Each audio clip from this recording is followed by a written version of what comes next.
উদাহরণটা দিলাম কেন, কাবার গিলাফ ধরে কাঁদছিল সকালবেলা 17 রমজান মাসে সকালবেলা সবাই তাওয়াফ করছে কাবা শরীফ উলঙ্গ হয়ে, আরো নিজে যেয়ে কাবার গিলাফ যেটা মুলতাজাম বলে, যেখানে দোয়া করলে কবুল হয়, ওই দরজার সামনে দাঁড়িয়ে বলছে, কাবার মালিক তুমি আসো, আমি জানি আমি মুহাম্মদের বিরুদ্ধে যাচ্ছি অস্ত্র নিয়ে বদরের ময়দানে যুদ্ধ করার জন্য। সত্যের পক্ষে যে আছে তাকে তুমি বিজয় দিয়ে দিও। আবু জেহেলের দোয়া কবুল হয়ে গেছে। বলেন তো, ও যদি আল্লাহ একজন আছে বিশ্বাসী না করবে, ও কাবার গিলাফ ধরে কাঁদবে কোন কারণে? বলেন।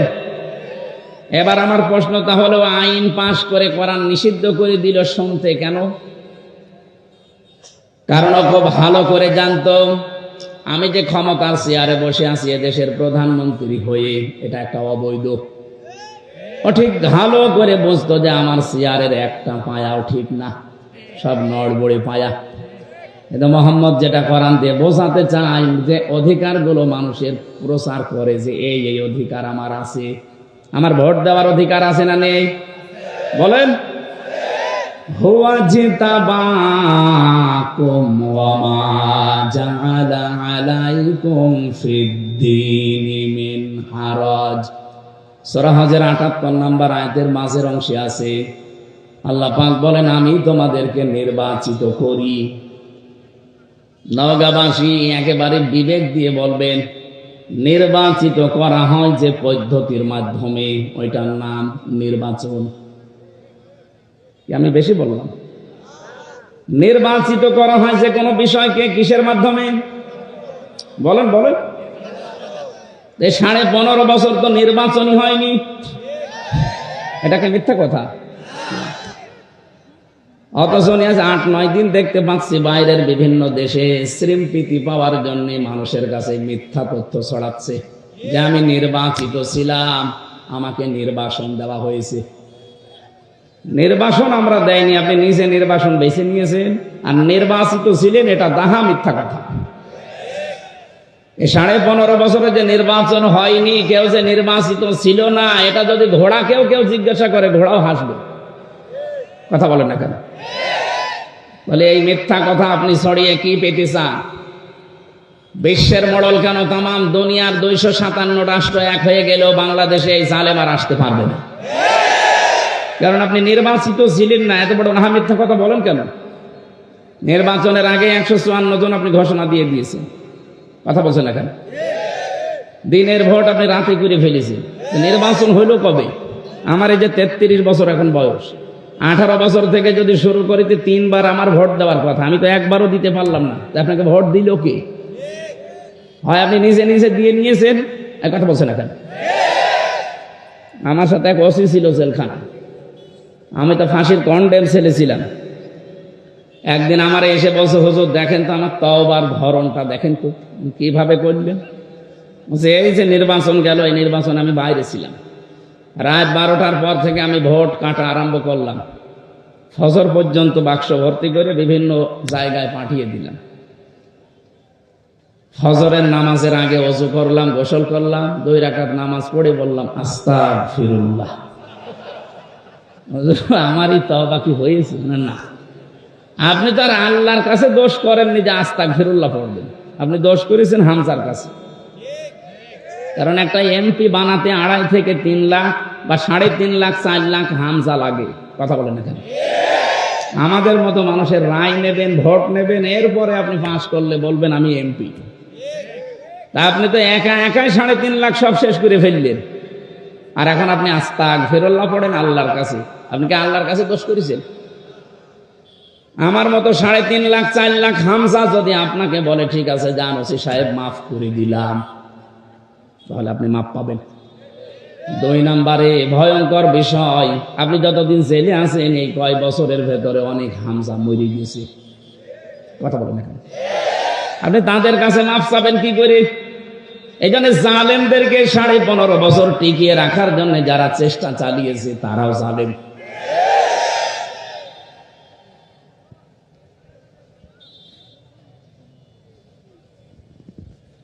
বলেন তো, ওসি সাহেবের যে তওবার ধরন বললো, ও কি তওবা বলে না আর কি বলে? বাংলাদেশে বহু মানুষ এখন দেখছি আর কি মারছে। আরে ভাই, তওবা হবে তো তার কাছে, অপরাধ হয়েছে যার কাছে। আপনি আল্লাহর কাছে কোন অপরাধ করে থাকলে ওনাকে বলেন, উনি যদি মাফ করে দেয় দিক, শাস্তি দেয় দিক, ওনার ব্যাপার। আপনি তো অপরাধ আমার কাছে করলেন, আমার কাছে অপরাধ করে কাবার গিলাফ ধরে মাফ চাবেন, পুরাটা উল্টা না। আপনাদের তাওবা হচ্ছে না। যারা তাওবা করতে চান, অপরাধ করেছেন যার কাছে, স্বীকার করবেন তার কাছে। এইটা বাংলাদেশে যদি চালু হয়, পরবর্তীতে যারা চেয়ারে বসবে ওরা আর অন্যায় করার সাহস পাবে না, কারণ অপরাধ যার কাছে, স্বীকার করা লাগবে তার কাছে। আজকে এই সংক্রান্ত আয়াতগুলো আমরা কোরআন থেকে পড়েছি, আমরা কথা বলবো সামনে ইনশাআল্লাহ। আবু জেহেলের কথা বলছিলাম, এই লোকটা বেশ ভালোভাবে জানতো আমি যে চেয়ারে বসে আছি, এ তো জোর করে আছি। মোহাম্মদ যেটা বলতে চায় অধিকারের কথা, যদি সত্যি মানুষ এগুলো জেনে ফেলে তাহলে আমার চেয়ার রাখবে না। এই জন্য মোহাম্মদের কোরআন এটা বন্ধ করা দরকার। ১৫০০ বছর পর নব্য আবু জেহেল যারা, তারা জাতে মাতাল হলেও তালে ঠিক ছিল। ওরাও বুঝেছিল আমাদের যে চেয়ার, এ চেয়ার তো বৈধ না। কথা বলেন না। এই জন্য এই 15 বছরের ভেতরে যারা নির্বাচনের মাধ্যমে প্রহসন করে এমপি, মন্ত্রী, মেয়র, সাবেক উপজেলা চেয়ারম্যানের নিচে লিখে দেন, আপনি লিখবেন না। কারণ আপনি সাবেক উপজেলা চেয়ারম্যান, সাবেক মেয়র, সাবেক এমপি, সাবেক মন্ত্রী, এটা অবৈধ। আপনাকে কে ভোট দিয়েছে যে আপনি এটা লেখেন? হ্যাঁ, আপনি একটু বেশি করে লিখতে পারেন যে সাবেক চোর, এটা লেখা যায়। কারণ আপনি চুরি করেছেন, আপনি লিখে দেবেন যে আমি চোর। তো বর্তমান তো চুরি করছেন না, সাবেক, এই জন্য সাবেক চোর বা সাবেক ডাকাত লিখে দেবেন। এই কথা বলছেন না কেন? আর 8 সাল থেকে 24 সাল পর্যন্ত যত কিছু নিয়েছেন রাষ্ট্রের কাছ থেকে, এগুলো সব ফেরত দেওয়া লাগবে। কারণ আপনি অবৈধ জিনিস বৈধ করার জন্য এগুলো ফেরত দিয়ে জনগণের কাছে বলেন যে আমাদের ভুল হয়ে গেছে। এটা যতদিন না বলবেন ততদিন আপনি এই দেশের বৈধ নাগরিক না। বহু মানুষের অধিকার নষ্ট করেছেন, আগে ফেরত দেবেন। আমার ভাইরা, এই যে মানুষগুলো এতদিন পর্যন্ত যারা বুঝেছিল যে আমির হামজা কোরআন দিয়ে যা বলতে চাই, এ তো আমার চেয়ারে ধাক্কা লাগে, ওই তখন আস্তে করে বলে যে না, ওরে আসতে দেওয়া যাবে না, ও রাজনৈতিক কথা বলে, ওরে শয়তান। আমার মনে হয় যারা 15.5 বছরে আমার এই কথা বলতে দেয়নি, নবীজি যদি এসে এখন কোরআন প্রচার করতো, নবীকেও বলতে নবী রাজনীতি করে। কথা বলে না কেন? এই জন্য কোরআনের প্রথম আয়াত এটা। রব্বুল আলামিন বলেন, এমন একটা কিতাব আপনাকে আমি দিয়েছি, আপনি মরা মানুষকে শোনাবেন না, শোনাবেন জীবিত মানুষদের। অথচ জীবিত মানুষদের কোরআন শোনানো এমন কঠিন অবস্থা হয়ে দাঁড়িয়েছিল, যারা আমাদের বাধা দিত, ওই লোকের বাবা মারা যাক, আমারে ডাক দিয়ে বলবে হুজুর কোরআন পড়িয়ে দিন। এক কথা বলছে না কেন? ওর বাবা মরে গেলে আমারে বলবে কোরআন পড়ে দিন, অথচ জিন্দা অবস্থায় পড়ার দরকার ছিল। এখন তো মরে গেছে, এখন পড়ে করবো কি? ওর আযাব আরো বাড়বে। কারণ সে আয়াতি পড়বো একটাও তোর জীবনে ছিল না। কি আপনার বাবা এমন বাবা যে আপনার নামে সব ভালো ভালো জমিগুলো, দোকানগুলো লিখে দিয়েছে, আর আপনার বোনের নামে বলেছে তোর নামে দোয়া করে দিলাম। এখন আমি যদি পড়ি, ইউসিকুমুল্লাহু ফি আওলাদিকুম লিয-যাকারি মিসলু হাজ্জিল উনসায়াইন। হে পৃথিবীর বাবারা, সন্তান যাদের আছে, এক ছেলে যা পাবে 2 মেয়ে তাই পাবে। বন্টন নীতিকার। আপনি তো বন্টন নীতি মানেননি দুনিয়ায়, আমারে নিয়ে কোরআন পড়ালে আপনার আযাব আরো বাড়বে। আমি কথা বোঝাতে পেরেছি? এই জন্য কোরআন বোঝানো লাগবে মরা মানুষকে না চিন্তা মানুষকে। হ্যাঁ, এটা আমাদের কালচার। এই জন্য আমরা জীবিত মানুষদেরকে বোঝাই। এখন যারা শুনতে আসে, এদের দায়িত্ব কি? আয়াতের পরের শব্দে আল্লাহ জানিয়েছেন, ওয়ালাআল্লাহুম ইয়াতাফাক্কারুন। হে নবী, যারা শুনতে আসে ওদের দায়িত্ব হচ্ছে ওই কথাগুলো শোনার পরে বাড়ি যেয়ে যেন চিন্তা ভাবনা করে। তাহলে আমার দায়িত্ব সঠিকভাবে জীবিত মানুষদের সামনে ব্যাখ্যা করা, আর আপনার দায়িত্ব এটা শোনার পরে বাড়ি যেয়ে চিন্তা ভাবনা করা। করবেন তো? হ্যাঁ, ইনশাআল্লাহ। এই কোরআন, এজন্য আমি বলছিলাম আমাদের শুধু একানা হাযা বায়ানুল লিন্নাস, মানুষ পদবাচ্চে যারা বিবেচিত সবার জন্য আজকের এই অনুষ্ঠান। আমরা সবাই এখন দল মত জাতি নেই, সব এখন এক। কথা বলে না কেন? ইসকনের যে নাম শুনছিলেন মুয়াজ্জিম ভাইয়ের কাছে, আসলে ইসকন এটা হিন্দুদের খোদ সংগঠন না। এই সংগঠনের আসল যারা দায়িত্বে আছে, যারা প্রতিষ্ঠাতা, ওই যে প্রভুপাদ, এই লোকটা একটা খ্রিস্টান। এই লোকটা ইহুদি জাতিতে কিন্তু পড়াশোনা করে সে খ্রিস্টান চার্চে একটা আলাদা নিয়ম নীতি বানিয়ে হিন্দুদের বদনাম করার জন্য উগ্রভাবে এটাকে উপস্থাপন করেছে। এই জন্য হিন্দুদের শুধু একা দোষ না, ওরা গরিব নিম্নবিত্তের যারা হিন্দু তাদেরকে বেছে নিয়েছে। সারা বিশ্বের 257টা রাষ্ট্রের 195টা দেশে ওদের কাজ চলছে। বাংলাদেশে আপনি তাকান, এই যে ঢাকার স্বামীবাগ, এর পাশে যে ইসকন মন্দির, ওর পাশে যে মেথরপট্টি আছে, এই গরিব হিন্দুদেরকে টাকা পয়সা দিয়ে ওরা দৌড়ে ভিড়িয়ে ইসকনের সদস্য বানিয়েছে। সিলেটের যারা চা বাগানে হিন্দু ধর্মের কাজ করে, যারা গরিব মানুষ, এই ছেলে মেয়েদেরকে ওরা কাজে লাগিয়েছে। ঠাকুরগাঁও পঞ্চগড়ের যারা গরিব মানুষ ওই পাথর তুলে খায়, তাদেরকে কাজে লাগিয়েছে। এই কথা বলে কে গো? সুতরাং এটা শুধু হিন্দুদের দোষ না। সম্মানিত ভাই এবং অন্য ধর্মের ভাইরা, আপনারা হয়তো এই মনে করে ভাবতে পারেন যে আমাদের আবার ওই দোষে দোষী করে আমাদের অত্যাচার করে কিনা। না, আমরা অত পাগল না। এদেশে যারা আওয়ামী লীগ করেছেন তাদের উপরও আমার কোনো রাগ নেই, কিন্তু যারা অপরাধ করেছেন তাদের উপর আমার রাগ আছে। কারণ আপনি বিনা কারণে জেনে শুনে অপরাধ করেছেন। আমাকে রিমান্ডে যারা নিয়েছিল প্রত্যেকটা অফিসার আমারে বলতো আপনার কোনো দোষ নেই, আমরা জানি। তাহলে এটা করেন কেন? এই যে 11 ঘন্টা আপনি টাঙিয়ে রাখলেন আমার মাজায় দড়ি দিয়ে। আপনি নিজে বলছেন সকালে এসে যে হুজুর আপনার কোনো দোষ নেই, তাহলে এই কাজ করলেন কেন? এই জন্য অপরাধের সাথে এই 15.5 বছরে যারা জড়িত, সে যেভাবেই হোক, কারো কথা শুনে হোক, ডাইরেক্ট ইনডাইরেক্ট, এদের আমরা শাস্তি চাই। আর এদের শাস্তি যে হচ্ছে বা হয়েছে এর প্রমাণ দেখেন সূরা নমল 19 নম্বর পারা 20 নম্বর পৃষ্ঠা 7 নম্বর লাইনের 52 নম্বর আয়াত। ভালো করে একটু মিলান দেখেন। আমার তো মনে হচ্ছে খাপের খাপ মমতাজের বাপ মিলে যাচ্ছে। আপনি একটু দেখেন তো মেলে কিনা। আল্লাহ পাক বলেন ফাতিলকা বুয়ুতুহুম খাবিয়াতাম বিমা যালামু।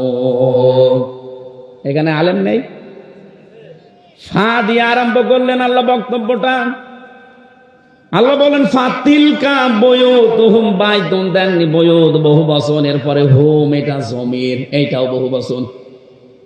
আল্লাহ বলেন এই যে এই সেই ঘরগুলো, এই সেই, ভালো করে জবাব দেবেন, এই সেই ঘর না ঘরগুলো?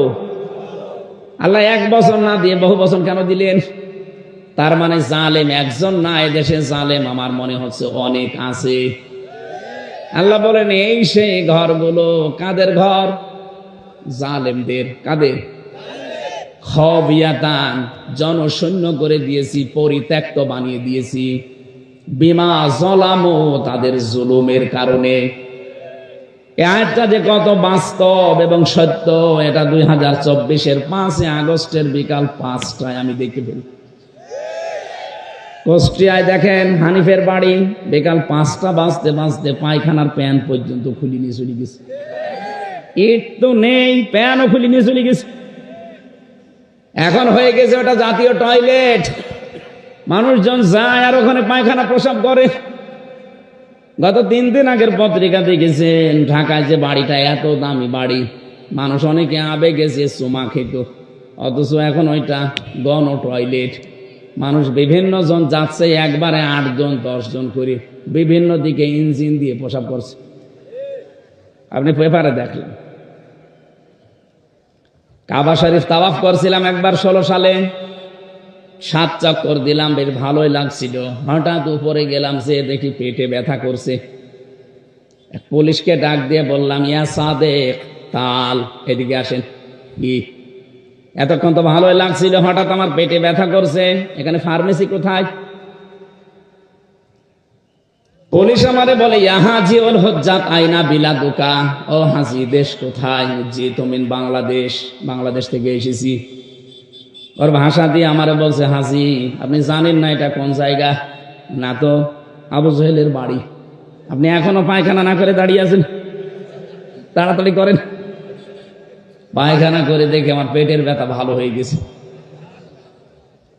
আল্লাহ যেন আমাকে জানাতে চাচ্ছি, হামজা এত টাকা খরচ করে আসলে আর শয়তানের মুখে পায়খানা না করে চলে যাবা, তাড়াতাড়ি করো। আমার তো মনে হচ্ছে এই 15.5 বছরে জুলুমের যে মাত্রা, আমি তো কিছুটা টের পেয়েছি। কি জুলুম করেছে বলেন তো, এই যে গুম খুন আর আয়না ঘর দিয়ে কত মানুষকে আমি পেয়েছি ওই মাটির নিচে। আমিও 10 দিন ছিলাম, দেখেছি 2 বছর 5 বছর 7 বছর 8 বছর 10 বছর 14 বছরের মানুষ নাকি ওখানে আছে। মুফতি ফখরুল সাহেব আমার সাথে ছিল, মাঝে মাঝে আমার এসে বলতো, হামজা কি করে তোমার সাথে আমি জানি না। আবার আমার এই যে পায়ের ভেতর দিয়ে এভাবে হাত দিয়েছে, এইভাবে সামনে যে লোহার ব্যারিকেড দেওয়া আছে ওর সাথে হাত হ্যান্ডকাপ দিয়ে আটকিয়ে দিয়েছে, আবার টান দিলে কেটে যায়, খুব ধার ওইটাই, নড়াচড়াও করতে পারি না। 24 ঘন্টা এভাবে 1-2 মিনিট না, বছরের পর বছর আমি এভাবে বসে আছি। এই যে শুয়ে থাকা, এটা যে কত বড় নিয়ামত এখন আমি টের পাচ্ছি। 1.5 থেকে 2 মিনিট মাত্র সময় দিত টয়লেট করার জন্যে। সকালে কয়েকটা পচা ছোলা দিত, দুপুর বেলায় 1 মুঠ ভাত দিত, তাও মনে হচ্ছে কেউ মাখিয়ে দিয়েছে। এত বড় বড় নখ হয়ে গেছে কারো কারো, চুল দাড়ি গোপ দেখলে মনে হচ্ছে জঙ্গল থেকে বেরিয়ে আসতেছে। এত কঠিন পরিস্থিতি, আমি তো তাও কঠিন জায়গায় ছিলাম না, আমি তো নর্মাল জায়গায়।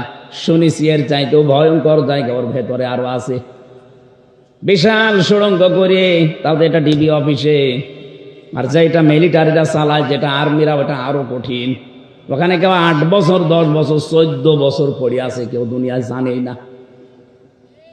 এই নখ দিয়ে দেওয়ালের সাথে খসিয়ে খসিয়ে লিখে রাখে কাটা কাটা অক্ষরে যে, ভাই কেউ যদি বাইরে যেতে পারেন এই নাম্বারটা জানাবেন যে আমি বেঁচে আছি।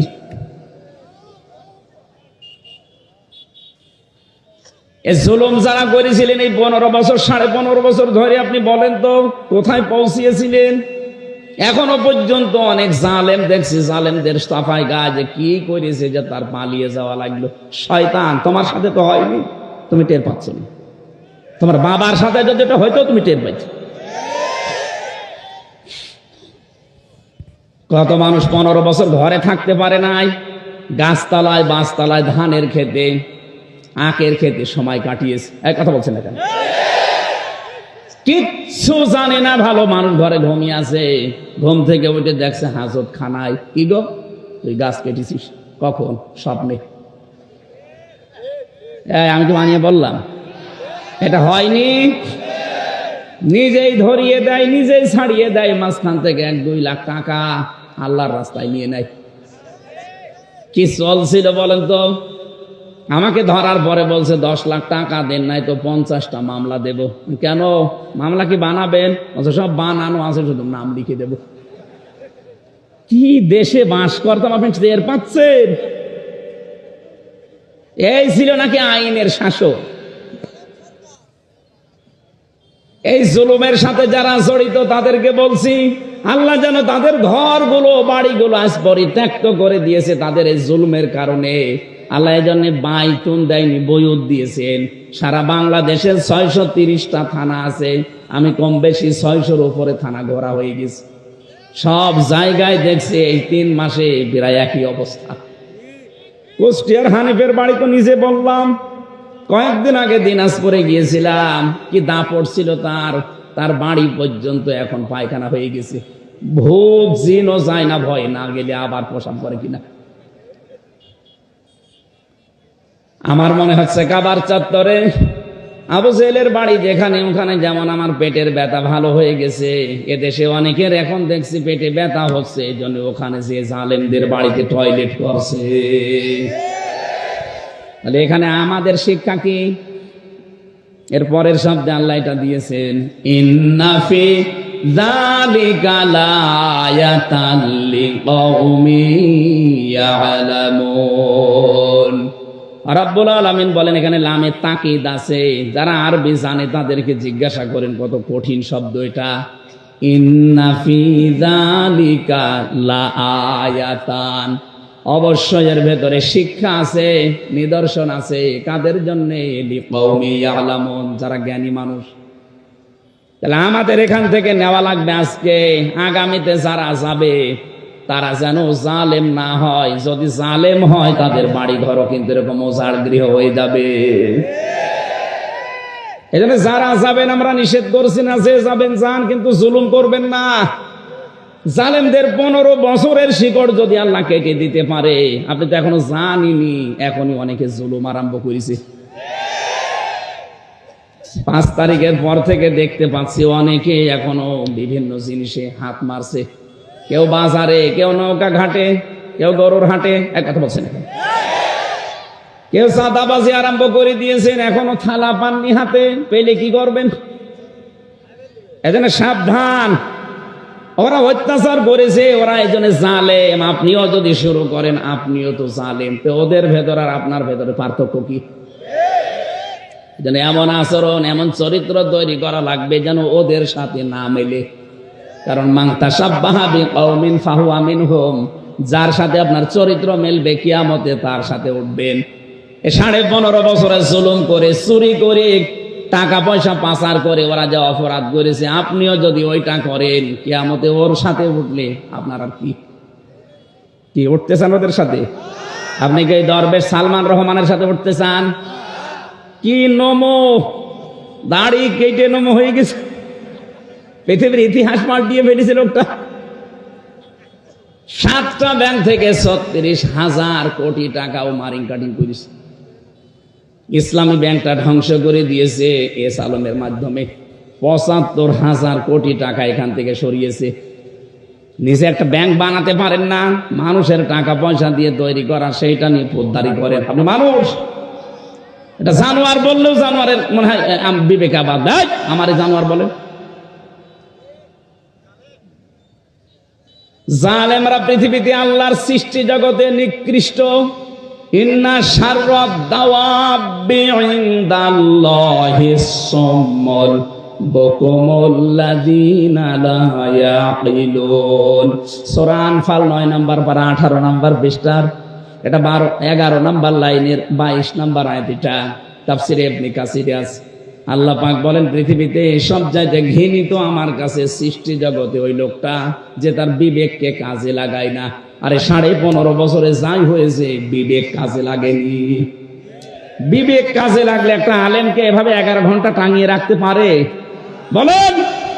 এটা তো আমার নিজেরটা বললাম, বাকিগুলো মামুনুল হককে দেখেননি? এরকম চেয়ারে যেত আদালতে, মাজাটাই শেষ করে দিয়েছে।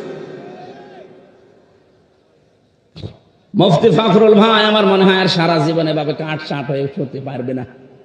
মাজা এই জায়গায় হাড়টাই বাঁকা হয়ে গেছে।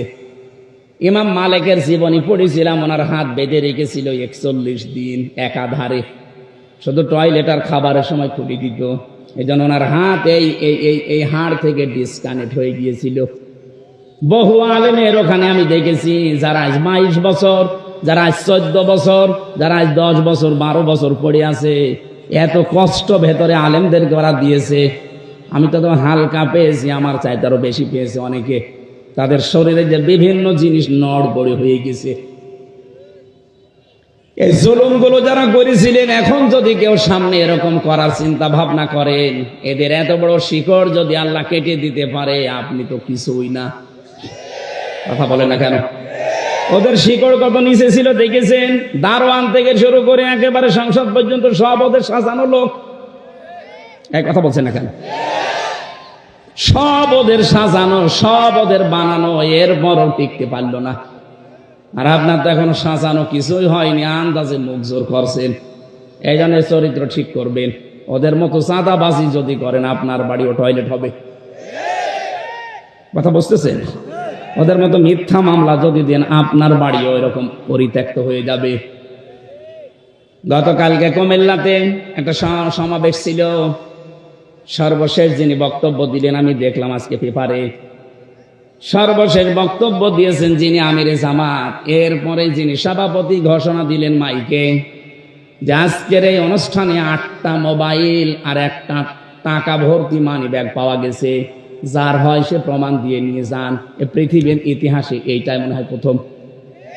আপনি বলেন তো বাংলাদেশের কোন সমাবেশ শেষ হওয়ার পরে এটা বলতে পারে যে এখানে 8টা মোবাইল আর একটা মানি ব্যাগ ভর্তি টাকা পাওয়া গেছে? বলেন। এইরকম মানুষ যদি দুনিয়াতে, এইরকম চরিত্রের মানুষ যদি আমরা তৈরি করতে পারি, আল্লাহর কসম এদেরকে রাষ্ট্র দিয়ে দিলে এরা খাবে না। আর যদি ওই দরবেশের মতো মানুষকে দেন, ও খেয়ে একেবারে ধর করে ফেলবে। খাবে তো খাবে, শেষে বাঁচার জন্য দাড়ি পর্যন্ত পোষ দেবে। ওরে জিজ্ঞাসা করেছে, আপনি এরকম নাফরমানি করলেন কি করে? দাড়ি রাখা সুন্নত, আপনি কেটে ফেললেন। আবার ফতোয়া দিয়েছে, ওই দাড়ি রাখা সুন্নত, জান বাঁচানো ফরজ। আমি দাড়ি কেটে সুন্নত ফেলে দিয়ে ফরজ আমি চেষ্টা করছিলাম বাঁচার, কিন্তু পারলাম না। নৌকা আমারে ধরিয়ে দিল, নৌকা ধরিয়ে দিয়েছে। তাহলে আজকে আয়াতের ভেতরে যে শিক্ষাটা প্রথম পেলাম, জালেমদের আচরণ যেন আমরা দুনিয়ায় না করি। তাহলে আমাদের বাড়ি ঘরও দেখা যাচ্ছে 10-15 বছর পরে পরিত্যক্ত টয়লেট হয়ে যাবে। আল্লাহ আমাদেরকে হেফাজত করেন, বলেন আমিন। কোরআনে কারীম থেকে সূরা হাক্কাতের 4টা-5টা আয়াত পড়েছি কিয়ামত সংক্রান্ত। কারণ মানুষের চরিত্র সংশোধনের জন্য আখিরাত ভিত্তিক জীবনের বিকল্প নেই। এটা যদি আপনার ভেতরে তৈরি না হয়, কখনো আপনারা দেখতে মনে হবে বিশাল দরবেশের মতো, কিন্তু চরিত্র খারাপ। আর আপনার দেখতে শুনতে যাই হোক, ভেতরে যদি হযরত ওমরের মতো জবাবদিহিতার ভয় থাকে, আপনি দেখতে ভালো না হলেও আপনি একটা জান্নাতি মানুষ। খলিফাতুল মুসলিমিন হযরত ওমর রাদিয়াল্লাহু তাআলা আনহু, এই যে আখিরাতের ভয়টা কি, জবাব দেওয়া লাগবে এটা কি, উনি বুঝিয়েছেন ওনার জীবনে। এই কথা বলছেন কেন?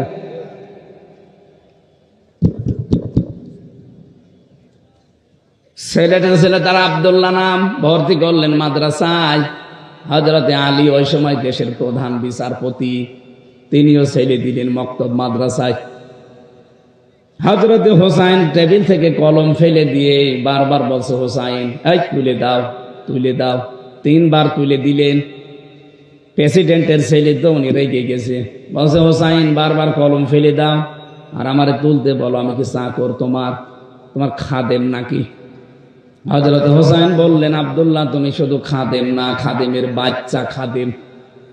যেই বলেছে খাদেমের বাচ্চা, উনি রেগে গেছে। এ কথা বললেন, বাবার কাছে যাও। বাড়িতে যে বলছে, আব্বা আমি আর পড়বো না। কেন? আমাকে গালি দিয়েছে ক্লাসে, শুধু আমাকেই না তোমাকে পর্যন্ত গালি দিয়েছে। ছোট করেছে, আমারে বলেছে আমি নাকি খাদেমের বাচ্চা, খাদেম। তুমি যদি বিচার না করো হোসাইনের, আমি ও মাদ্রাসায় আর যাব না। ঠিক আছে, জুমার দিন হবে। খুতবা দিচ্ছিলেন তিনি মসজিদে নববীতে। জুমার নামাজের সময় আলোচনা বন্ধ করে দিয়ে বললেন, হোসাইন বলে কি, এদিকে আসো। কি হয়েছে? তুমি ক্লাস ভর্তি ছাত্রদের সামনে আমার ছেলেকে খাদেমের বাচ্চা, খাদেম বলে গালি দিয়েছো? হ্যাঁ দিয়েছি। কেন দিলে?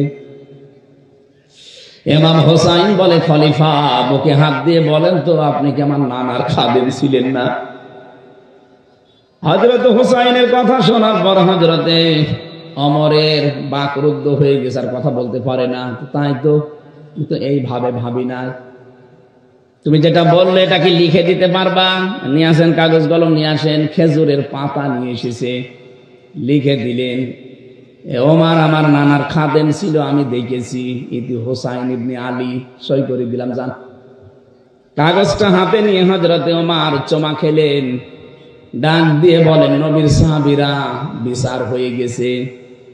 ছোট মানুষ সন্তান আব্দুল্লাহ তো বোঝে না, বলে আব্বা তুমি তো বিচার শুরু করলে না, হয়ে গেল কি করে? হযরত ওমর বলে, সন্তান যে বিচার করেছি শুধু দুনিয়া না, আখিরাতেও কাজে লাগবে। আমি যখন মারা যাব, এই কাগজটা আমার কাফনের ভেতরে দিয়ে দিও। মরণের পরে আল্লাহ পাক যেদিন আমাকে তুলবে হিসাবের জন্য, কিছুই যদি আমার কবুল না হয়, ভালো না লাগে, কাগজটা দেখাবো। রব্বুল আলামিন কাগজটার দিকে তাকাও, তোমার নবীর নাতি লিখে দিয়েছে আমি নাকি নবীর খাদেম ছিলাম। এই ওসিলায় হলেও আজকে তুমি আমার মাফ করে দাও। হিসাবটা শুধু সারা জীবন শুনেছি যে হিসাব, দুদুকে ধরলে আপনি পাগল হয়ে যান, তাও তো তাদেরকে ঘোষ ঘাস দিয়ে উল্টা পাল্টা করা যায়, কিন্তু আল্লাহর দুদুক আল্লাহ পাক যদি ধরেন হিসাবের জন্য এক গ্লাস পানির জবাব দিতে পারবেন না। এই জন্য মানুষের জীবন পরিচ্ছন্ন হওয়ার জন্য, পবিত্র করার জন্য আখিরাত ভিত্তিক জীবনের বিকল্প নেই। আল্লাহ ওই কথাগুলো শক্তভাবে আমাদেরকে আজকে জানাচ্ছেন, খুব ভালো করে খেয়াল করবেন। সূরা হাক্কাত, কোন সূরা? বলেন বলেন। হাক্কা শব্দের শাব্দিক অর্থ কি? কোরআনে কারিমে সূরা হাক্কাতকে আমার আল্লাহ অবশ্যম্ভাবী ঘটনা এই শব্দ দিয়ে আরম্ভ করেছেন। আল হাক্কাতু মাল হাক্কা, অবশ্যম্ভাবী ঘটনা। কি সেই অবশ্যম্ভাবী ঘটনা? আল্লাহ যেন নিজেই এবার প্রশ্ন দিচ্ছেন, মা আদরাকা মাল হাক্কা, হে নবী আপনি কি জানেন কি সেই ঘটনা? কাযযাবাত সামুদ ওয়া আদুম বিল কারিয়া, সামুদ এবং আদ এই দুই জাতি এই অবশ্যম্ভাবী ঘটনা যেটা তার মানে কিয়ামত, এইটাকে তারা মিথ্যা প্রতিপন্ন করেছিল। বাদ দেন, এটা মরে যাব, এইটাই তো শেষ, এরপরে আবার ওঠা লাগবে, আবার জবাব দেওয়া লাগবে। কিসের অবান্তর কথাবার্তা বলেন? নবীজি বলেন এই কথাগুলো তারা বলেছিল আদ আর সামুদ। আপনার উম্মতদেরকে এবার দেখেন, ফাম্মা সামুদ ফাউহলিকু বিত্তাগিয়া, আমি আল্লাহ এই কারণে এই সামুদ জাতিকে তাদের জায়গা থেকে একেবারে এই অবাধ্যতার কারণে, সীমা লঙ্ঘনের কারণে আমি আল্লাহ ধ্বংস করে দিয়েছি। কিয়ামতের কথা আল্লাহ আমাদেরকে যে শক্তভাবে বোঝাচ্ছেন, এটা অবশ্যম্ভাবী ঘটনা, এটা বিশাল আওয়াজ। কি বারবার এগুলো বারবার বলার দরকার কি? একবার বললে তো হয়ে যেত। আল হাক্কাতু মাল হাক্কাতু ওয়া মা আদরাকা মাল হাক্কা। রব্বুল আলামিন বলেন, শব্দটা আমি বলেছি এত কঠিন, এটার বিশ্বাস যত দৃঢ় হবে মানুষের ভেতরে, তার জীবন তত বেশি পরিচ্ছন্ন হবে। আপনি আজকে থেকে আরম্ভ করেন যে আমাকে কিন্তু জবাব দেওয়া লাগবে একজনের সামনে দাঁড়িয়ে, আর এমন জনের সামনে আমি দাঁড়াবো উনি আমার আগে পেছে সামনে সব কিছুই জানেন। এটা শুনতে যত সহজ মনে হচ্ছে, এ বাস্তবে নিয়ে যাওয়া কিন্তু অত সহজ না। আপনি নিয়ে যান একটা ছবি তৈরি করে এভাবে সাজান যে আমি কিন্তু এখন সত্যি শেষ, আমারে দাঁড়ানো লাগবে। আল্লাহর সামনে যদি সত্যি আমি এখন দাঁড়িয়ে পড়ি, আমার যা জীবন, আমার কি সত্যি জবাব দেওয়ার মতো কায়দা আছে? কোরআনে কারীম জানিয়েছে আল্লাহ যে বিচার ব্যবস্থা তৈরি করবে, আল্লাহর বিচার ব্যবস্থায় কোন রকমের অবিচার বলতে কিছু না। আপনারা জবাব দিচ্ছেন না। আল্লাহর বিচারে কোন অবিচার? আরো জোরে বলেন, বিচার না। না, ভালো করে শুনবেন, আমি তো এই জন্য বলছি কান লাগান। আল্লাহর বিচারে যেমন অবিচার নেই, আল্লাহর বিচারে ন্যায় বিচার যদি করে আপনি বাঁচবেন না। ন্যায় বিচার করলে কেউ জান্নাত যাবে না। অবিচার তো নেই, ন্যায় বিচার করলেও জান্নাত পাবেন না। পাবেন কি করে? আল্লাহ পাক যদি কাউকে নিজের ইচ্ছায় ক্ষমা করে দেয়, ওই লোকটাই শুধু জান্নাত পাবে। এই জন্য নবীজি প্রতিদিন 99 থেকে 100 বার করে তিনি পড়তেন, আল্লাহুম্মা হাসিবনি হিসাবা ইয়াসিরা, আল্লাহ তুমি যাই করো অন্তত আমার হিসাবটা সহজ করে দিও। এটা যত বেশি আপনার কাছে পরিষ্কার লাগবে, যত বেশি পরিচ্ছন্ন মনে হবে যে না এরকম একটা সামনে আসতেছে, আপনার দ্বারা তত অন্যায় কাজ ছেড়ে দেওয়া সহজ হবে। এটা তো নিজের ব্যাপার, আমি না খেয়ে মরবো কিন্তু আমি অবৈধ জায়গায় হাত বাড়াবো না। আমার চোখ দিয়ে যেটা নিষেধ দেখা আমি দেখবো না। 14 জন নারী বাদ দিয়ে পৃথিবীর কোন নারীর দিকে লোলুপ দৃষ্টিতে তাকানো জায়েজ নেই। কয়জন? বলেন বলেন। 1 নম্বরে আপনার মা, 2 নম্বরে আপনার আপন মেয়ে, 3 নম্বরে আপনার আপন ফুফু, 4 নম্বরে আপনার আপন খালা, এরপরে আপনার ভাইয়ের মেয়ে, বোনের মেয়ে, আপনগুলো। এরপর আপনার পুত্রবধূ, 14 জনের নাম আমি তাফসিরে পেয়েছি। এদের সাথে দেখা করা যায় যাচ্ছে, কিন্তু তাদের মুখমণ্ডল, হাতের কবজি আর পায়ের পাতা এগুলো খোলা রাখা এই 14 জন মহিলার জায়েজ আছে আমার সামনে। প্রথমে কার? মা। বলেন না কেন? এরপরে ফুফু। এই যে অনেকে পাতানো ফুফু আছে, ও ধর্মের ফুফু, ধর্ম খালা, এসব বাদ দিন। পথে ঘাটে কাউকে দেখলে বলে খালা, খালার একটা মেয়ে আছে এই কারণে খালা বলছে, ওর উদ্দেশ্য ভালো না। খালা হওয়া লাগবে আপন মায়ের বোন। কথা বুঝতেছেন? এই 14 জন বাদ দিয়ে পৃথিবীর কোন নারী যদি সামনে পড়ে যায়, সঙ্গে সঙ্গে কোরআন বলছে চোখ নামাবা। আমি এটা বানালাম না? সূরা নূর 18 নম্বর পারা 12 নম্বর পৃষ্ঠা 7 নম্বর লাইনের 30 নম্বর আয়াতে আছে, কুল্লিল মুমিনিনা ইয়াগুদ্দু মিন আবসারিহিম ওয়া ইয়াহফাযু ফুরুজাহুম যালিকা আযকা লাহুম ইন্নাল্লাহা খাবীরুম বিমা ইয়াসনাউন। বলেন আল্লাহু আকবার। আল্লাহ পাক বলেন, হে নবী মুমিন পুরুষদেরকে আপনি বলেন, এই মানুষগুলোর সামনে যদি কোনো মহিলা পড়ে যায়, পরনারী মানে 14 জন বাদ দিয়ে, সঙ্গে সঙ্গে যেন তারা চোখ নিম্নগামী করে এবং লজ্জাস্থানের হেফাজত করে। এটাই তাদের জন্য পবিত্র পন্থা। এখানে বাংলাদেশে না, এই জায়গায় বহু পুরুষ মানুষ বসে আছে, বিবাহিত মানুষ, যাদের নিজের বউ ভালো লাগে না, অথচ অন্যের বউ রসগোল্লা লাগে। দেখছেন বলছে ঠিক। এই রোগটা শয়তান তৈরি করে ওয়াসওয়াসার মাধ্যমে। এবার আসেন তো, এই রোগের ঔষধ কি? আপনার নিজের স্ত্রীর ভেতরে আল্লাহ যা দিয়েছে এইটা বাদ দিয়ে আপনি যে ভাবের সাথে, প্রতিবেশীর স্ত্রীর সাথে লাইন করেছেন, ওর ভেতরে কি অন্য কিছু বেশি আছে? আপনি কি মনে করেন যে না, তার 5-6টা আছে? তার ভেতরে যা আপনার স্ত্রীকে আল্লাহ তাই দিয়েছে, অথচ নিজের স্ত্রীর প্রতি কোনো আকর্ষণ নেই, ভালোবাসা নেই, মন থাকে না, শুধু মন টেনে চলে যায় ভাবির দিকে। এরকম রোগে কারা আছেন একটু হাত তোলেন তো। আমার মনে হয় এই এলাকায় এসব ওয়াজ করা ঠিক না, এরকম আল্লাহর ওলি বসে আছে। এরকম রোগের রোগী দেশে নেই। কথা বলে না কেন?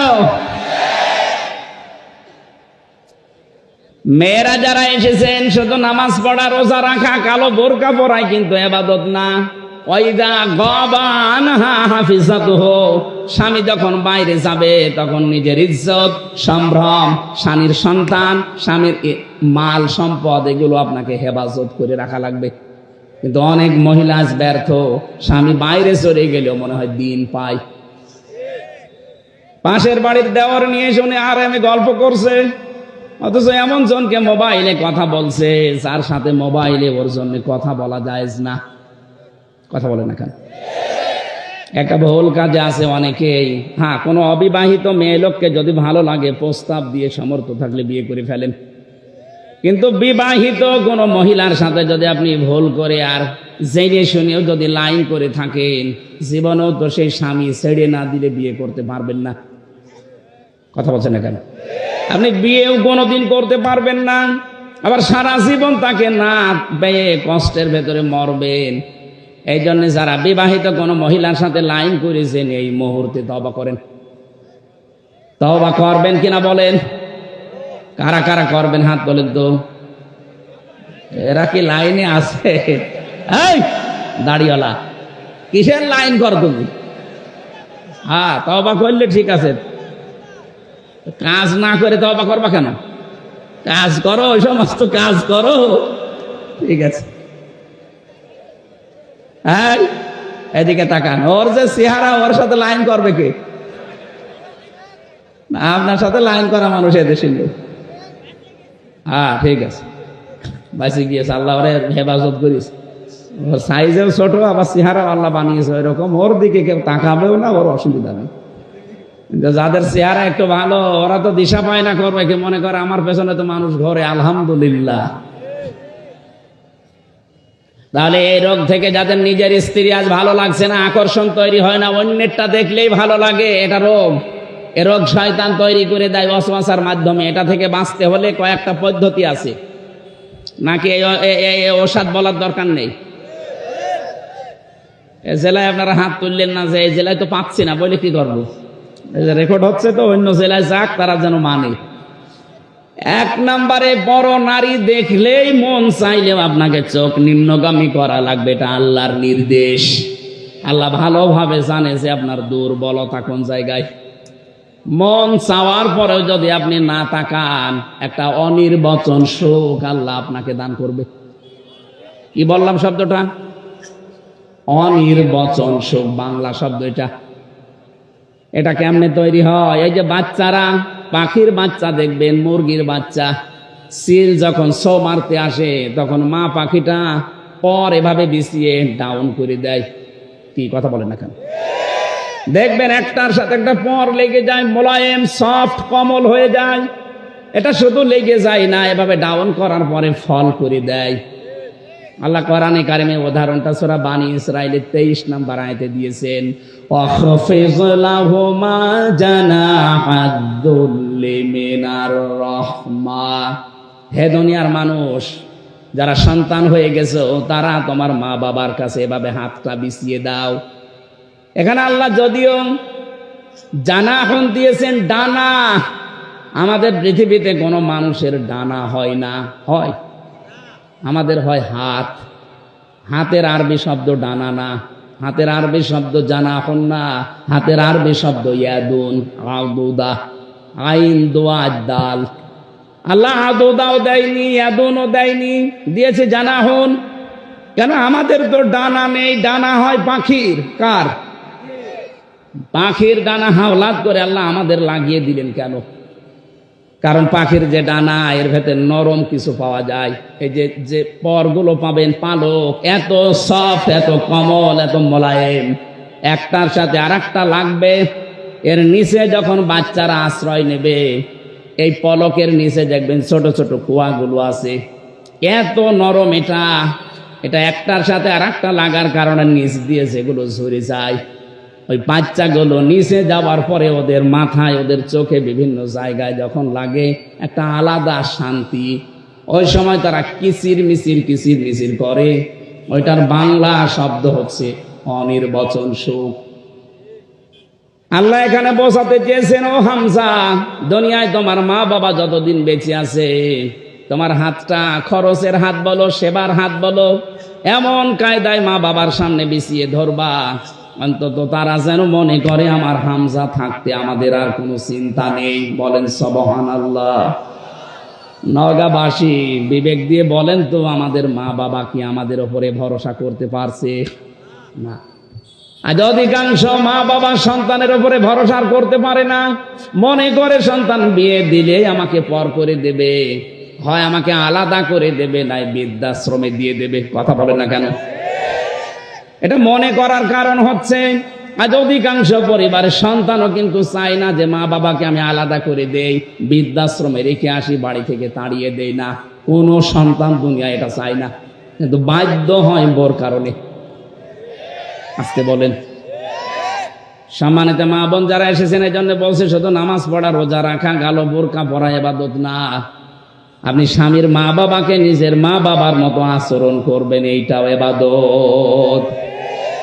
এই ইবাদত কাজ বাংলাদেশে নেই, এই জন্য এখন জেলা এবং থানায় থানায় বৃদ্ধাশ্রম হচ্ছে। কয়েকদিন আগে আমি নীলফামারী গিয়েছিলাম, কিশোরগঞ্জ থানা, দেখলাম বৃদ্ধাশ্রম। আমারে নিয়ে গেল দেখার জন্যে। এই কোলে 20 জন, এই কোলে 20 জন মার বাবা বসে আছে, মুরব্বী। ওদের চেহারার দিকে আর চোখের দিকে তাকিয়ে আমি দেখতে পেয়েছি প্রতিটি মা বাবা তার সন্তানের জন্য বরদোয়া করছে, অথচ তাদের আমার মতো ছেলে মেয়ে আছে। কথা বলে না কেন? কেন আমার মতো সন্তান বিয়ে করার পরে মার বাবাকে বৃদ্ধাশ্রমে রেখে আসবে, বাড়ি থেকে তাড়িয়ে দেবে, আলাদা করে দেবে কেন? অথচ আমার পেছনে সবচেয়ে বেশি শ্রম দিয়েছে একেবারে 25-30 বছর পর্যন্ত একাধারে বিনা লাভে আমার মা আর বাবা। কোন প্রকার লাভ ছাড়া তারা আমাকে এ পর্যন্ত তুলেছে। আর বানানো গাছ পেয়ে এখন আপনি একেবারে পর করে দিলেন, ডিলেট করে দিতে চান। নিজের মা বাবা যদি হয়তো আপনি ডিলেট করতেন। এই জন্য মেয়েরা যারা এসেছেন পুত্রবধূ, তাদেরকে বলছি, জীবনও আপনি স্বামীর মন পাবেন না। সত্যি কথা বলছি আমি স্বামী হিসাবে, জীবনও আপনি স্বামীর মন পাবেন না যদি স্বামীর মা বাবার সাথে খারাপ আচরণ করেন, তাদের ব্যবহারটা ঠিক না করেন, তাদের যে যত্ন করার দরকার, তাদের যে খরচ করা দরকার, এটা যদি না করেন, হয়তো স্বামী উপরে উপরে তার সন্তানের কারণে, তার সংসারের কারণে ভালোবাসবে, কিন্তু ভেতরে ভেতরে বলবে আল্লাহ এ যেন মরে যায়, আর একটা বিয়ে করবো।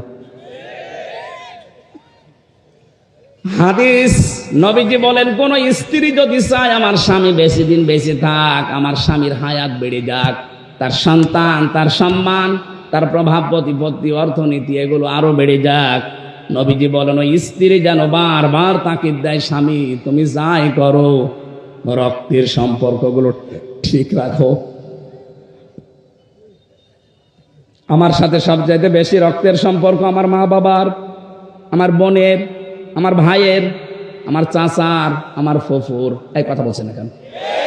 এইগুলোর সাথে আজ সম্পর্ক ভঙ্গ করার জন্য সবচাইতে বেশি দায়ী বউরা। আমি জানি মেয়েরা এখন আমার নামে বরদোয়া করছে, আল্লাহ হুজুর মরুক, মরবো তাও বলবো, কারণ আমি চাই আপনারা যেন বেঁচে যান। হাজারো স্ত্রী কিন্তু জাহান্নামে যাবে, কিন্তু এই স্বামী স্ত্রীর এই রক্তের সম্পর্কগুলো নষ্ট করার কারণে। কারণ আল্লাহ পৃথিবী তৈরি করার পর কমপ্লিট যখন হয়ে গেল, তখন এই রেহেম, যেটা রক্তের সম্পর্ক, আত্মীয়তা, এটা আল্লাহর পা চেপে ধরেছিল। ডাক দিয়ে বলে, মাবুদ আমার সম্পর্কে তো কিছুই বললে না। আল্লাহ পাক ওই দিন জানিয়েছে, রেহেম তোমার সম্পর্কে আমার রায় হচ্ছে, তোমার সাথে যারা সম্পর্ক অটুট রাখবে তাদের সাথে আমার সম্পর্ক ঠিক থাকবে, আর তোমার সাথে যাদের সম্পর্ক কাট হয়ে যাবে, আমি আল্লাহ বলছি তাদের সাথে আমিও সম্পর্ক ছেদ করলাম। বলেন নাউজুবিল্লাহ। আপনি বড় নাম জুব্বা গায়ে দিয়ে নামাজ পড়ে হাসি হয়ে কি করবেন যদি এইগুলো ঠিক করতে না পারি আমরা? এই জন্য আমি সহ যারা এসেছি আশা করব অবশ্যই আজকে থেকে যাই হোক, যদি বউ বাদ দেওয়া লাগে দরকার হয় বাদ দিয়ে আর একটা বিয়ে করব। রক্তের সম্পর্ক ছিন্ন করে জাহান্নামে হওয়া যাবে না। কারা কারা পারবেন হাত তোলেন তো। ওরে বাবাই, বিয়ে করার জন্য হা করি আছে, ঠিক আছে করবেন, 4টা পর্যন্ত করবেন। বিয়ে করা জায়েজ আছে, কিন্তু শর্ত 3টা। শুধু সুন্দরী আর মনোমুগ্ধ পরিবেশ দেখে, টাকা পয়সা দেখেই পাগল হওয়া যাবে না। 3টা বিষয় দেখা লাগবে। প্রথম, বিয়ে জায়েজ, পরের গুলো জায়েজ করার নিয়ম 3টা। আমরা তো অনেকেই সুন্দরী খুঁজি, সুন্দরী দেখে পরের গুলো না, এটা নিয়ম না। ইসলাম বিয়ে করতে বলেছে, কিন্তু আগের আয়াত পরের আয়াত দেখেন, সূরা নিসার 3, 4, 5। আল্লাহ পাক যেগুলোর নাম দিয়েছেন, এখানে হয় এতিম হওয়া লাগবে, অসহায়, 2 নম্বরে সে বিধবা হওয়া লাগবে, 3 নম্বরে তার স্বামী পরিত্যক্তা হওয়া লাগবে। এরকম মহিলা দেখে বিয়ে করার নিয়ম। আরো খুঁজে বেড়াচ্ছে আকিস গ্রুপের মেয়ে। আমার আকিস সাহেবের 3 বউ, ওনার ছেলে 4 বউ। প্রথমটা ঢাকা বিশ্ববিদ্যালয় স্যার, শিক্ষিকা, পরের গুলো সবই একটু নর্মাল। দ্বিতীয়টা ঠিক আছে, দ্বিতীয়টা MBBS ডাক্তার, 3 নাম্বারটা নার্স, 4 নাম্বারটা ওনার কর্মচারী। উনি তো এই কোরআনের আয়াত